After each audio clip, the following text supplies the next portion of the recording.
उन माध्यमों में क्या होता होगा, प्रवेश करती होगी। और प्रवेश करने के बाद तो जितने भी आपको वायु अथवा निर्वात के सापेक्ष अपवर्तनांक लिए जाते हैं, क्या वायु अथवा निर्वात के सापेक्ष जितने भी अपवर्तनांक लिए जाते हैं, उन अपवर्तनांकों को हम क्या कहते हैं, निरपेक्ष अपवर्तनांक, या क्या केवल कहते हैं निरपेक्ष अपवर्तनांक कहते हैं, या केवल हम क्या कहने लगते हैं, अपवर्तनांक कहने लगते हैं। क्या कहने लगते हैं, या केवल हम क्या कहते हैं, अपवर्तनांक कहते हैं। तो अगर आपसे ये कहा जाए कि निरपेक्ष अपवर्तनांक या अपवर्तनांक किसे कहते हैं, तो आप सब लिख सकते हो कि जब प्रकाश की किरण वायु अथवा निर्वात से चलकर किसी दूसरे माध्यम में प्रवेश करती है, ठीक है ना, तो निर्वात या वायु के सापेक्ष, निर्वात या वायु के सापेक्ष लिए गए अपवर्तनांक को क्या कहते हैं, निरपेक्ष अपवर्तनांक या अपवर्तनांक कहते हैं। और इसको किससे प्रदर्शित करते हैं, स्मॉल n से प्रदर्शित करते हैं। और एक और सिंबल हम यूज करते हैं, वो सिंबल हमारा क्या होता है, म्यू होता है। क्लियर है कि नहीं? तो इसका मतलब आप सब समझ गए कि जो अपवर्तनांक होगा उसको दो सिंबल से डिनोट करेंगे, या तो हम स्मॉल n से डिनोट करेंगे, या हम म्यू से डिनोट करेंगे। क्लियर हुआ कि नहीं? अच्छा, इसका जो वायु या निर्वात है, ठीक है ना, उसका जो अपवर्तनांक लिया जाता है, इसका मान कितना होता है, 1 होता है। जैसे आपसे कहा जाएगा कि वायु का अपवर्तनांक कितना होता है, तो कितना होता है, 1 होता है। और सबके लिए जैसे हमने वाटर ले लें, ग्लास ले लें, एयर ले लें, ग्लिसरीन ले लें, ठीक है, दूध ले लें, ऐसे बहुत सारे मीडियम होंगे। तो बहुत सारे मीडियम है, इसका मतलब अपवर्तनांक भी क्या होगा, भिन्न भिन्न होगा। मतलब प्रत्येक माध्यम के लिए अपवर्तनांक का मान क्या होता है, भिन्न भिन्न होता है। क्लियर है कि नहीं? अगर अब आएगा कि निरपेक्ष अपवर्तनांक किसे कहते हैं, तो आप सब लिख पाओगे क्या, क्या लिखोगे, जब प्रकाश की किरण वायु अथवा निर्वात से चलकर किसी दूसरे माध्यम में प्रवेश करती है, तो वायु अथवा निर्वात के सापेक्ष लिए गए अपवर्तनांक को क्या कहते हैं, निरपेक्ष अपवर्तनांक या अपवर्तनांक कहते हैं। इसे स्मॉल n से प्रदर्शित किया जाता है। इसका मान कितना होता है, 1 होता है। क्लियर है कि नहीं? अच्छा, अब अगर ये भी ना लिख पाओ, ठीक है ना, एक ही नंबर में पूछा जाएगा कि निरपेक्ष अपवर्तनांक से क्या तात्पर्य है, तो अगर आप ये भी ना लिखने में सक्षम हो, तो इतना तो आप सब लिख सकते हो, सामान्यतः वायु अथवा निर्वात के सापेक्ष लिए गए अपवर्तनांक को क्या कहते हैं, निरपेक्ष अपवर्तनांक कहते हैं। कुछ भी लिख दो, ये लिख सकते हो, सामान्यतः वायु के सापेक्ष लिए गए अपवर्तनांक को क्या कहते हैं, निरपेक्ष अपवर्तनांक या अपवर्तनांक कहते हैं। इसे स्मॉल n से प्रदर्शित किया जाता है। इसका मान कितना होता है, 1 होता है। क्लियर है कि नहीं? तो हमें लगता है कि निरपेक्ष अपवर्तनांक सबको समझ में आ गया है। जितने भी माध्यम हम लेंगे वायु के सापेक्ष अगर ले रहे हैं, तो वो हमारे क्या कहलाएंगे, निरपेक्ष अपवर्तनांक कहलाएंगे। इसके बाद समझ लेते हैं कि सापेक्ष अपवर्तनांक किसे कहते हैं। कहीं को किसको समझते हैं, सापेक्ष अपवर्तनांक। किसको समझते हैं, सापेक्ष अपवर्तनांक, ठीक है ना। अब सापेक्ष अपवर्तनांक को समझना है। सापेक्ष में आप समझ सकते हो कि पहला माध्यम वायु हो और दूसरा कोई अन्य माध्यम हो, ठीक है ना, तो हम क्या कह सकते हैं, सापेक्ष अपवर्तनांक कह सकते हैं। मतलब दो माध्यमों हो, ठीक है ना, तो हमेशा सापेक्षता का सिद्धांत किस पर लागू होता होगा, कोई दो मीडियम हो। समझ रहे हैं कि नहीं? तो कोई जरूरी नहीं है कि वायु ही हो, वायु के अलावा भी कोई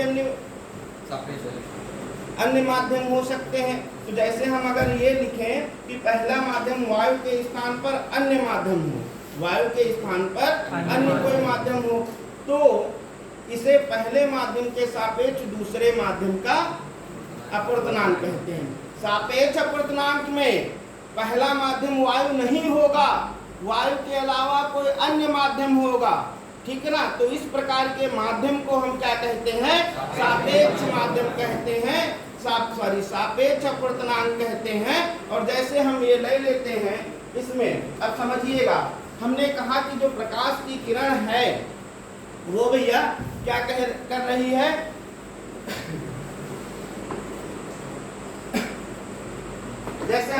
दिया WNG, ठीक है ना।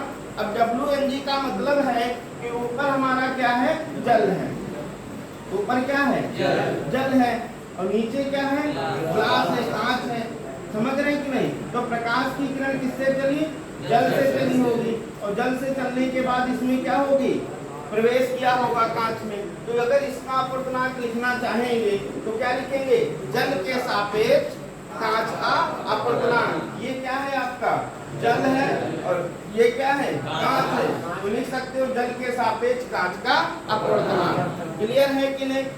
अच्छा, अगर इसी को अगर हम ये लिखना चाहें, ये तो आप समझ गए, इसको अगर पढ़ना हो तो क्या पढ़ सकते हो, ANG को वाई के सापेक्ष कांच का अपर्तनांक। क्लियर है कि नहीं।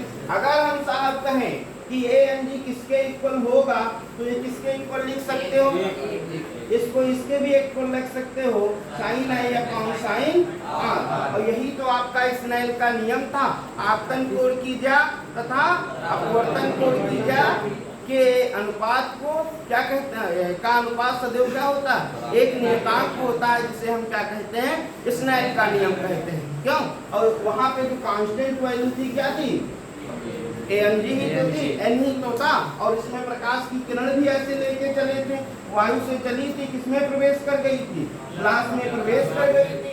तो इसका दोनों का माध्यमों का जो कांस्टेंट वैल्यू होती थी उसको हम क्या लेते थे, N लेते थे। तो कभी भी आप हमेशा याद रखिएगा कि अगर दो माध्यमों के सापेक्ष लिख रहे हो, ANG हो, WNG हो, GNW हो, तो वो किसके बराबर होंगे, sine i upon sine r के बराबर होंगे। क्लियर है कि नहीं।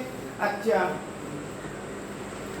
अब अगर हम आपसे कहें यदि प्रकाश की किरण, ठीक है ना, ग्लास से यदि प्रकाश की किरण कांच से किसमें जा रही है, जल में जा रही है, तो अगर इसको हम लिखें कि सापेक्ष अपवर्तनांक क्या होगा, क्या भैया, सापेक्ष अपवर्तनांक क्या होगा, तो किससे जा रही है, पहले तो N लिख लो, किससे जा रही है, ग्लास में जा रही है, किसमें जा रही है, W में जा रही है, लिख लेंगे ना।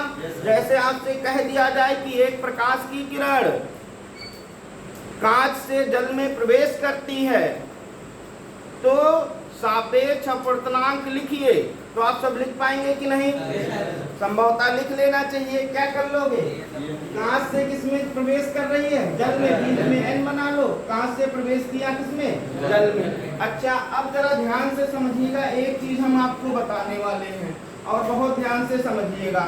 हमने कहा कि एक प्रकाश की किरण है, पहले वायु में चली है, किसमें चली है, वायु में चली है, फिर जल में चली है, फिर किसमें चली है, कांच में चली है।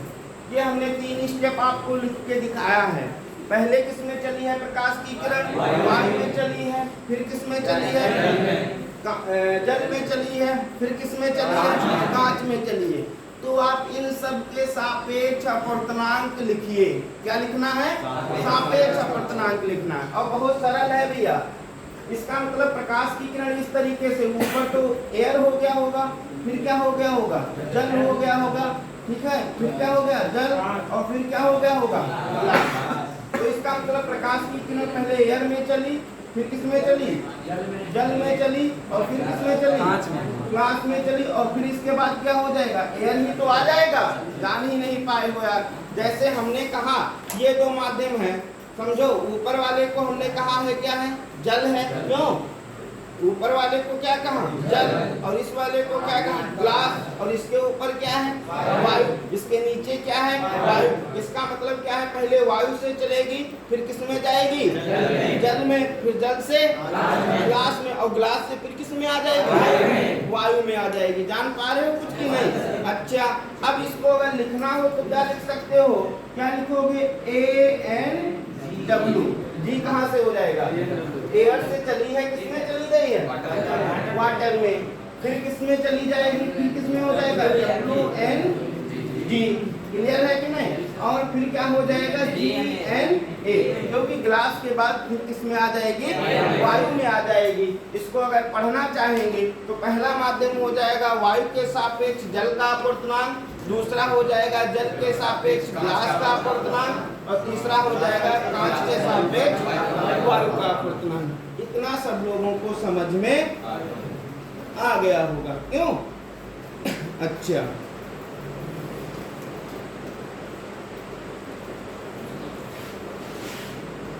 बंद कर दिया करो बैठ के।